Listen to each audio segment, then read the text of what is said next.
Welcome to my experiment. And if you're watching this on YouTube right now, then I guess the experiment at least went well enough for me to post the video.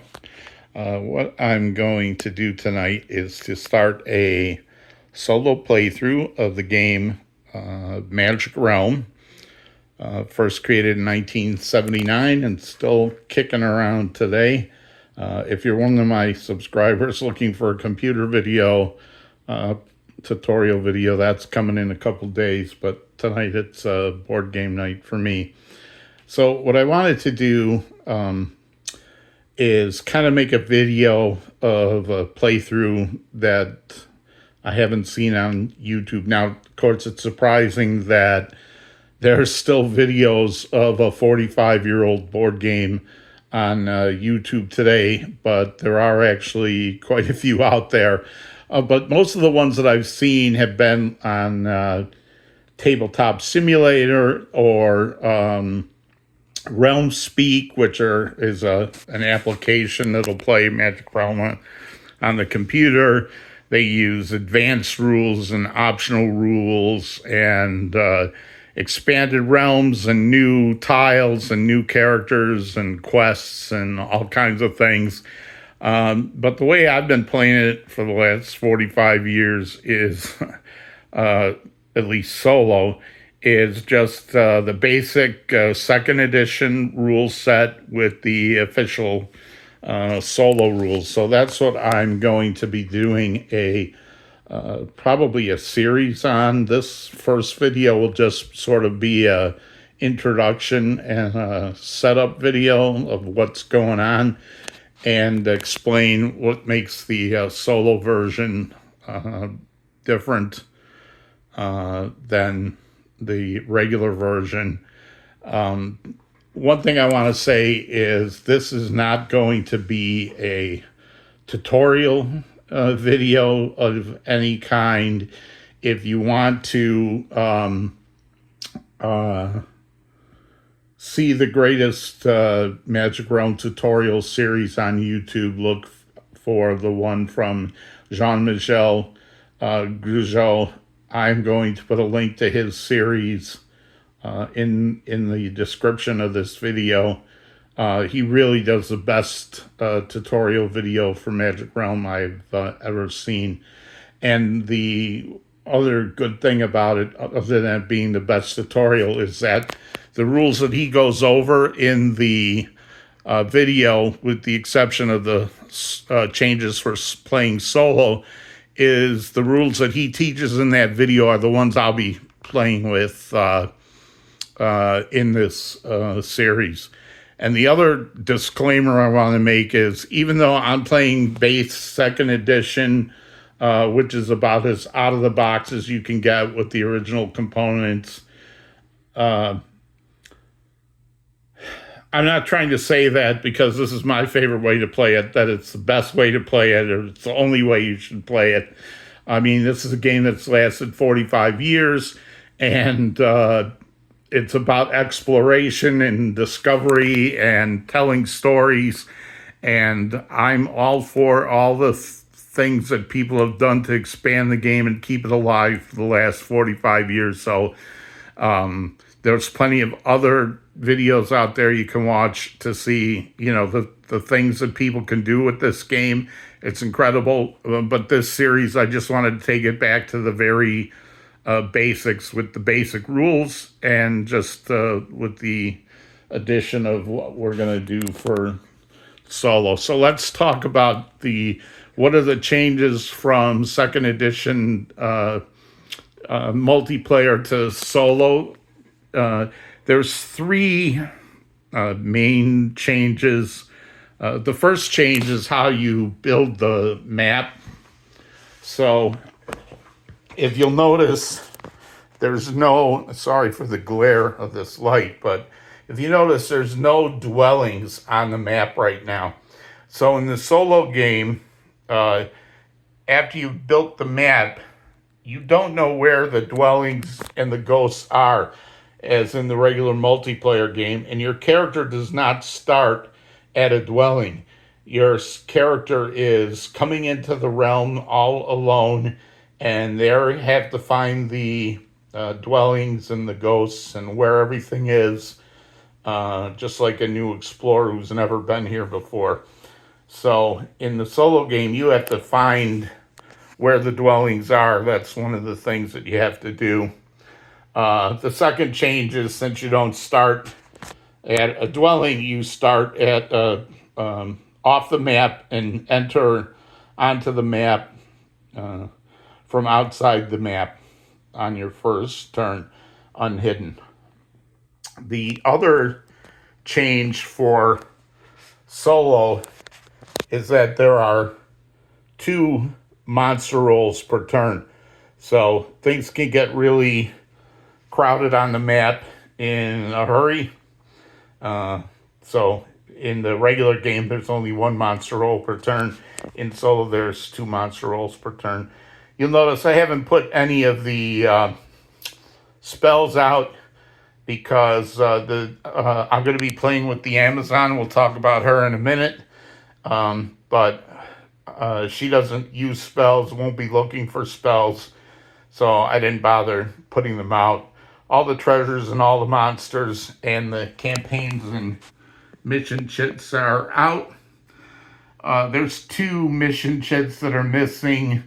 The quest and war, conquest. There's some.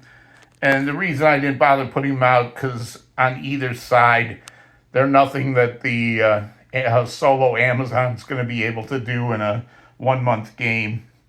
But the one she is possibly interested in is the food nail is a quick way to pick up money, and so is the escort party, a quick way to pick up money. You ferry them back and forth between the chapel and the inn. The food nail may go to the house.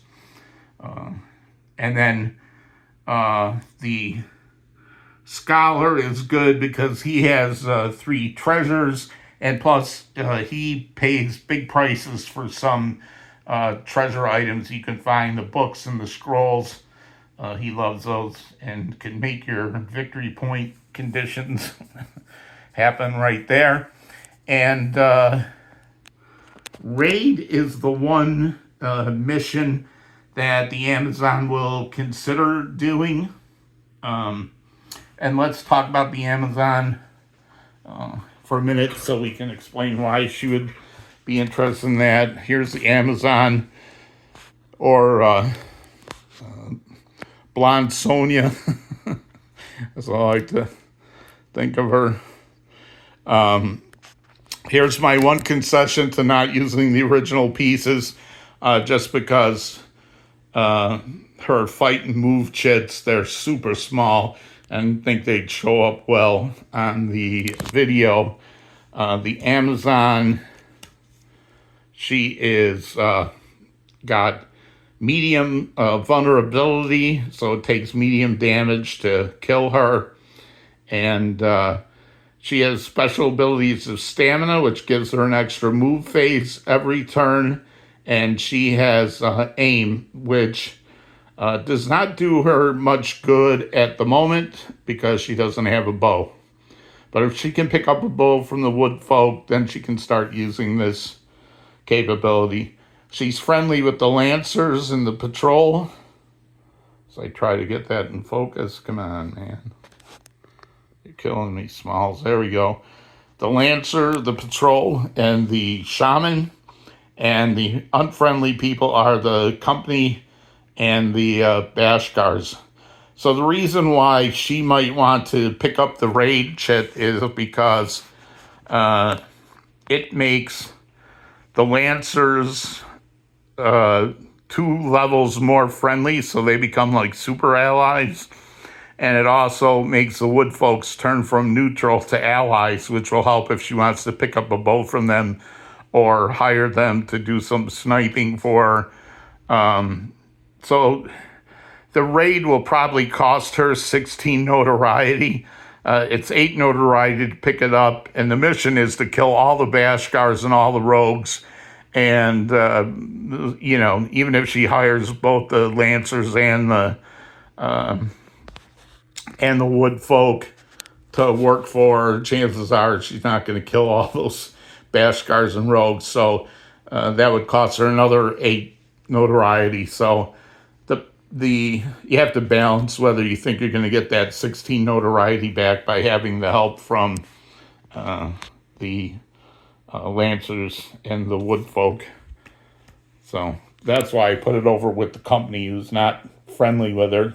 So you can see I put the ones that I do want to find with the people that she's interested in looking for.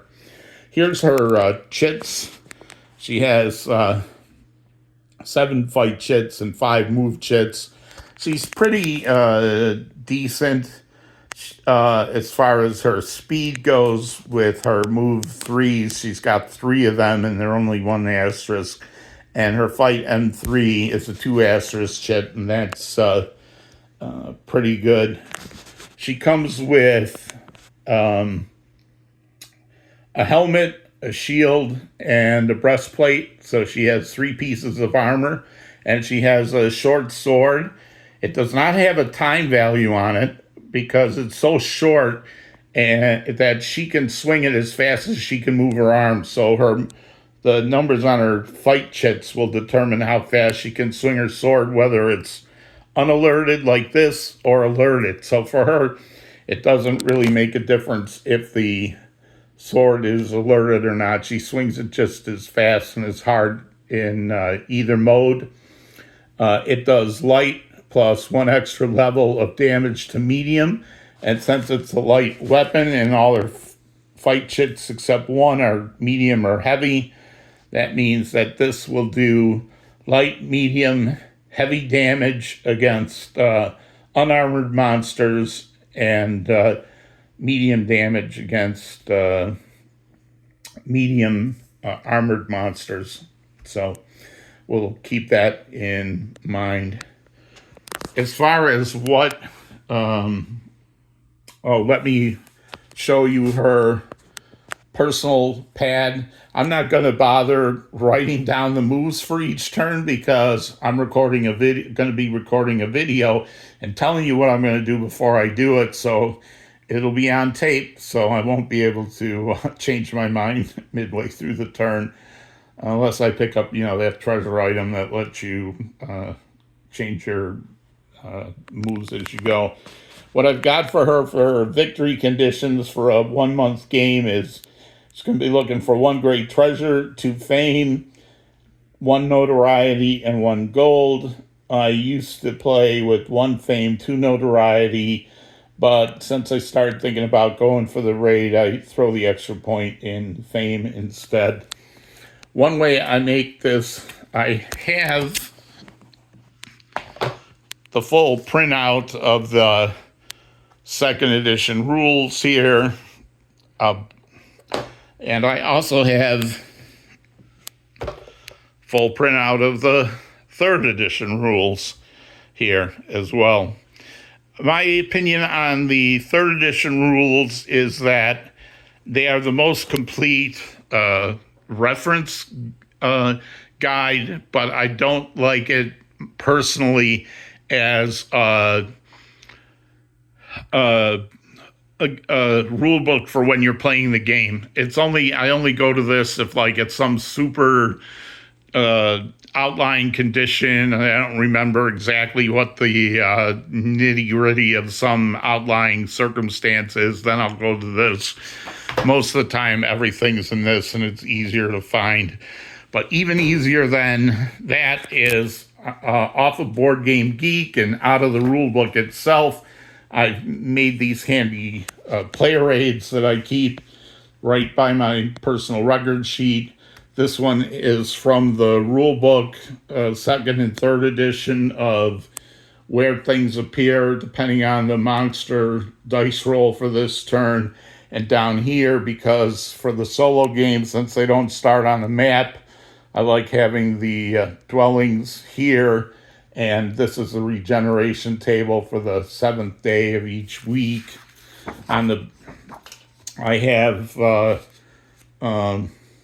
list of all the common tables, the search tables, and the actions. The flip side of that is the meeting table and what the visitors will pay for items and the other item prices. This one has the repositioning denizens and the missile table.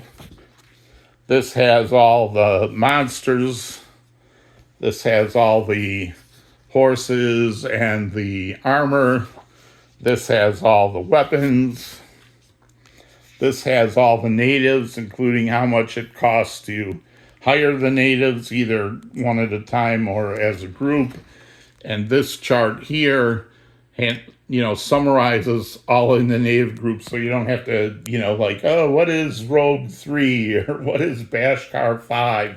You don't have to look it up. You can just find it on this chart here. And then, of course, list of treasures and the daily sequence of play and the character melee section if we get in any fights. So all that is right here next to the personal record sheet. And between these particular player aids, I rarely have to go to the rule book. The last thing I have under the personal record sheet is a copy of the setup chart so that I don't have to pull things off there to find out where things are, or how many small treasures or how many large treasures, because I can never remember that. So it's handy having this. And then on the flip side of that is a list of all the treasures, which one are large and which ones, what the cost is, and all sorts of good stuff you need to know. Oh, the Amazon with her armor, helmet, breastplate, shield.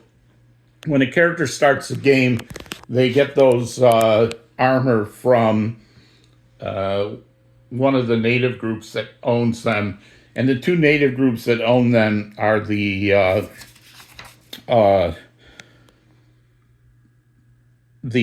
patrol and the company. So I take them from the company, since if they break and I need to buy them, I'd rather get them from the patrol, who are my friends, than the company, who are my unfriends. They would charge me more, so I don't need them. They have the armor, so I take it from them. So what are the strategies for a solo play for the Amazon? By the way, how I'll do it is, if her chits are active, they're on this side. As they fatigue or wound, they'll get moved over to this side. That's just how I keep track of it. So what are the initial goals for the Amazon is to find, as soon as she can, some of the dwellings. So I like to come in and try to find I hate this overhead light there, that's better, is I try to find the valleys that will have the dwellings and find out what dwellings are where. The one that the Amazon is most interested in is finding is the chapel. The chapel will have both the patrol and the lancers show up there. That's good for her. The order's there, but they're neutral, so if she's hidden, they won't bother her. And you can get your curses removed there. So the chapel is good for getting rid of curses, and the lancers and the patrol can show up there, and the escort party will want to go there. So that's a good one for her to find. The ghosts are actually good for her to find because she can pretty much guarantee kill them if she's hidden when she starts the evening phase with the ghosts.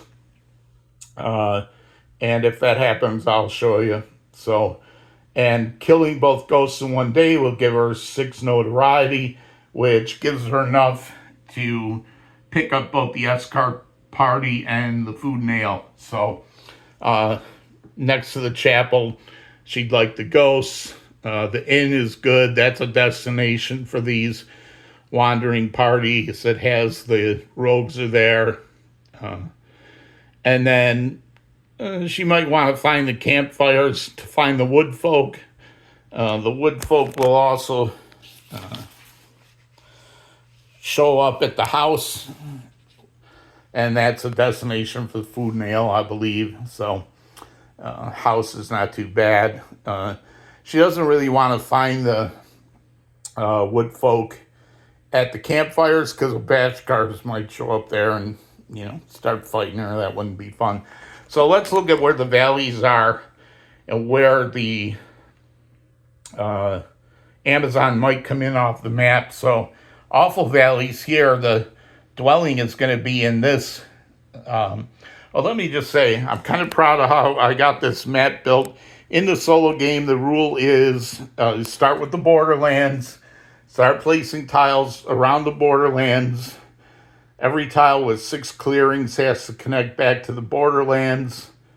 Woods and valleys cannot be placed next to woods and valleys if any other placement is possible. So that starts happening pretty quickly where you got no other place to put them. But at least I tried to put no woods next to another woods and no valleys next to another valley, so they're kind of spread out.